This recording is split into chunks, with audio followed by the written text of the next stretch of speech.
Oi gente, tudo bem com vocês? Hoje o nosso vídeo vai ser sobre a segunda metade do século. Eu espero que vocês gostem.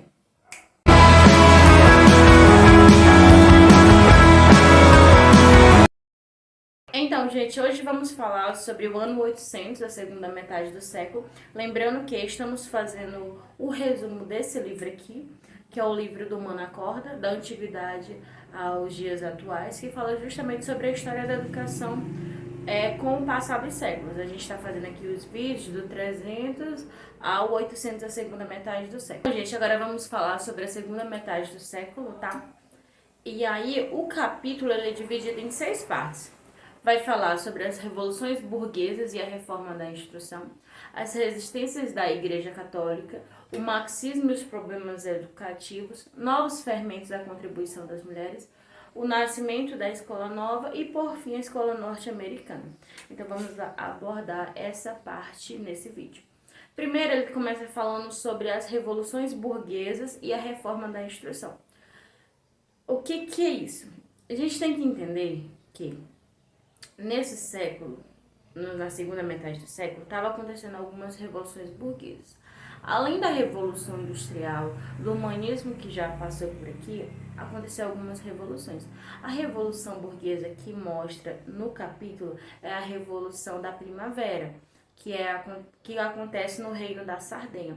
O que é isso? A França ela se alia ao Império Austríaco para derrotar o Reino da Sardenha. Lembrando que a Sardenha aqui é a Itália.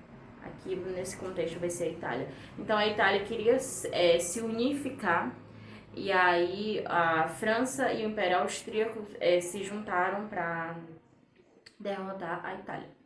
Mas, Fran, o que esse contexto, essa Revolução da Primavera que aconteceu na Itália, que o livro aborda, tem a ver com o ano 800, a segunda metade do século? Principalmente porque o rei Victor Emanuel II, ele aprova uma lei chamada de Lei Casati. O que é essa lei? Essa lei é em homenagem ao ministro que o Victor tinha. E como estava acontecendo esse contexto de guerra, o Victor, ele não, o Victor que é o rei, tá, gente? Ele não teve um conselho, ele só pegou e aprovou a lei. Essa lei ela era para falar sobre a reforma da instrução. É justamente o que o capítulo traz. Perdão, gente, pela dicção. O que o capítulo traz? Ele fala sobre as revoluções burguesas e a reforma da instrução. Então é isso que acontece. O Victor aprova essa lei chamada de Lei Casati. E aí, nessa lei vai ter 5 títulos e mais de 380 artigos. Nesses títulos, eles abordam algumas questões sobre a educação. Por exemplo, se a gente for lá ler no título 3, ele vai estar falando sobre a educação universitária. Então, o Victor, ele pôs da seguinte forma: educação elementar, educação universitária, fala também sobre a educação elementar e a educação técnica. Então, cada um ele vai falar a respeito. Mas o que a gente precisa entender? Que alguma dessas leis, como por exemplo a lei elementar, ela já pega alguns contextos da educação escolástica lá na Idade Média, que é o trívio e o quadrívio, que eu também abordei aqui no ano 300. Que é justamente o que? Você pega um pouco da retórica, um pouco da gramática. Então, essa nova instrução ela é abordada nesse contexto. Fran, ok, mas o que isso tem a ver com o ano 800? Eu ainda não consegui entender. O ano 800 ele foi um período marcado pelas revoluções, tanto a Revolução Industrial como as revoluções burguesas, Revolução Francesa. E o texto deixa bem demarcada essa Revolução da Primavera justamente porque quando a gente fala em Revolução Burguesa, a gente só pensa em Revolução Francesa, mas houveram outras revoluções para contribuir para a educação se popularizar e para a educação ter um alcance mais amplo. Essa é a primeira parte que fala sobre as revoluções burguesas. Gente, agora a gente vai entrar no capítulo 2, na verdade na segunda parte do livro do ano 800, que é as resistências da Igreja Católica. E não é de hoje que a gente sabe que quando vamos fazer algo, a gente não pega do dia para a noite já está resolvido. Por exemplo, amanhã eu vou começar a minha dieta. Você não pega e já vai emagrecer 35 quilos de hoje para amanhã. É um processo. Dependendo de cada pessoa, esse processo ele costuma ser lento. É a mesma coisa quando a gente fala nesse capítulo, as resistências da Igreja Católica. Ou seja, como já vimos, houve a reforma contra a reforma. A igreja ela não queria perder o seu poder. E aí eles debatiam muito com as sociedades bíblicas. Quem é essas sociedades bíblicas que fala no texto do 800 da segunda metade do século? Sociedades bíblicas, elas são organizações que imprimiam, redigiam e mandavam os textos bíblicos para as pessoas. Então aqui a igreja ela queria ter esse poder, queria ter esse autoritarismo, que é ninguém poder ver as escrituras, assim como ninguém poder estar realizando tá pensando sobre o contexto da educação. E aí é interessante citar que a igreja ela perde alguns domínios, como os estados pontifícios, no livro está abordando. Ela perde alguns domínios e o poder dela vai enfraquecendo. À medida que o poder dela vai enfraquecendo, ela vai se intimidando e ela quer reconquistar esse território, além de reconquistar a educação do povo. E isso significa dizer que ela tem uma resistência. A gente sabe que a Idade Média ela se perdurou por milênios, a Idade das Trevas também, como é conhecido.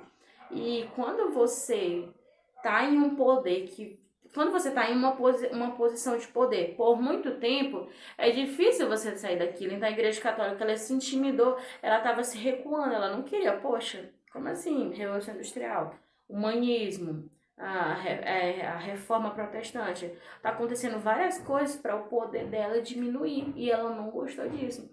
Assim como uma coisa eu estar milênios no poder. Outra coisa é aparecer movimentos para isso cair. Então, como a gente já tinha falado aqui, é difícil a gente começar a fazer algo novo, é difícil a gente também aceitar o novo. Então, a gente vai engateando nesse processo. Então, a queda da Igreja Católica não foi século XV, XVI a Igreja caiu. Não, porque a gente está aqui no ano 800, no século XVIII e XIX, e a gente ainda está falando sobre a Igreja. Por quê? Porque ela realmente não decaiu da noite para o dia, passou anos para acontecer. A próxima parte do livro, ele vai falar sobre o marxismo e os problemas educativos. Entra aqui um cara meio emblemático, meio confuso, não tão visto, e o nome dele é quem? O grande Karl Marx. Karl Marx ele entra nesse cenário educativo também. É por isso que o capítulo ele fala sobre o marxismo e os problemas educativos. Então muitas pessoas conhecem Marx só pela característica política e econômica. No entanto, Marx também contribuiu para a educação, para também essa reforma da instrução. Lembrando, gente, que quando eu falo aqui em instrução, eu estou falando sobre educação. É o que o livro vai falar em todas as suas páginas. Então, o Marx ele entra aqui com o seu livro, o Manifesto Comunista, de 1948, e aí ele traz alguns problemas sobre a educação. Tá no contexto da Revolução Industrial, e aí tem o socialismo utópico, que é abordado na primeira metade do século, e tem o socialismo marxista, ou socialismo científico, que é abordado na segunda metade do século. O Marx não era utópico, ele queria mudar, mas ele sabia que deveria ter ação. No Manifesto Comunista, ele fala muito sobre a ditadura do proletariado, ele fala sobre tomar os meios de produção com as mãos. Então, Marx ele é bem radical quanto a esse sentido. Mas as ideias dele era que existia uma classe dominante que controlava a educação, os burgueses e o proletariado. Isso a gente sempre vê, desde o ensino médio. No entanto, quando a gente analisa esse livro, do Mano à Corda, da antiguidade aos dias atuais, a gente percebe a forte influência de Marx. Então, por exemplo, no primeiro congresso que teve em Genebra, em 64, o Marx estava presente. E aí, o que acontece? Em 1864, tá? era um decreto que as crianças elas deveriam trabalhar apenas com 9 anos de idade e deveria existir uma aliança entre pedagógica, entre a educação física e a questão do tempo do trabalho. Era o que Marx queria. Então, por exemplo, as mães tinham os filhos e muitas crianças iam para as fábricas. E todo mundo sabe que várias crianças morreram nesse período, as mães também, então eram horas atenuantes, de 12 a 14 a 16 horas, para uma criança que não tinha infância, uma criança que não tinha sua ludicidade. E Marx, ele criticava isso. Então, Marx falava o quê?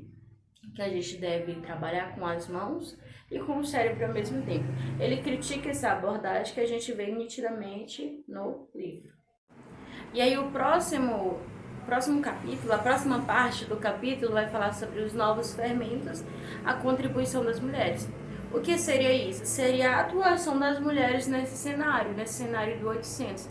Até então a gente percebe que a influência da mulher é pouca. Nesse capítulo, o Manacorda ele vai abordar como a mulher influenciou também nessa reforma da instrução, que é o que o livro está sendo caracterizado.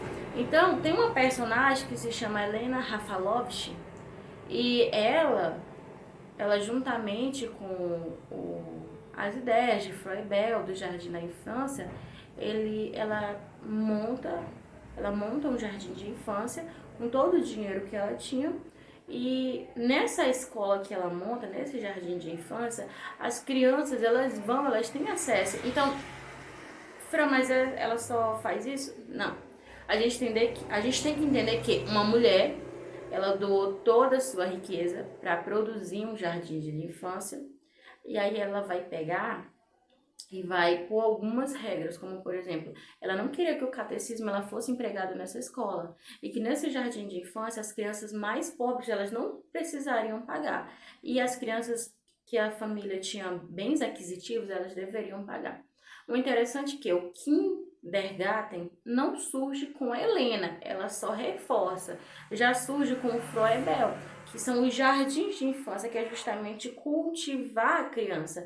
Então essa é a parte das contribuições das mulheres. As mulheres elas trazem isso. A outra parte que o livro fala é sobre o nascimento da escola nova.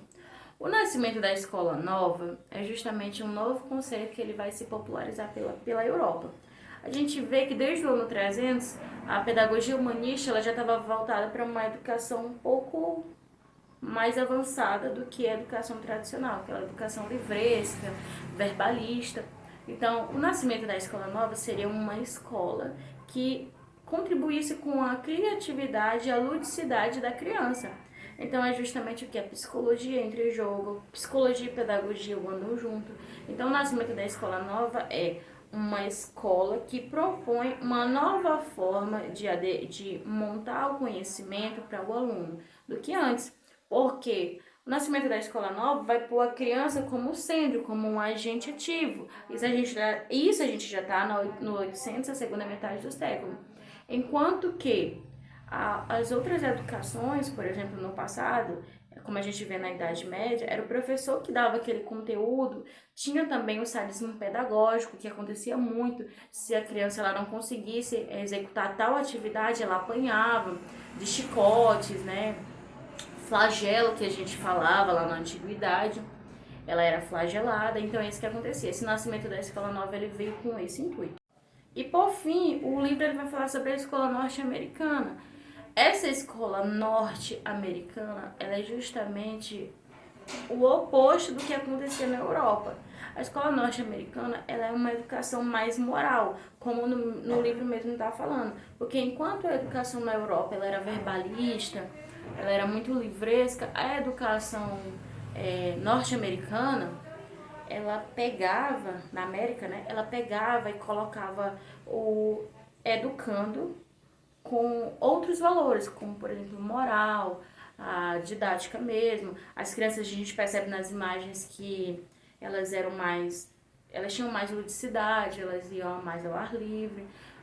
É isso que a escola norte-americana ela traz. Gente, esse foi o resumo do livro. Lembrando que esse vídeo ele é só um reforço ou poderia dizer uma prévia sobre o livro. O livro ele é muito interessante, a compreensão dele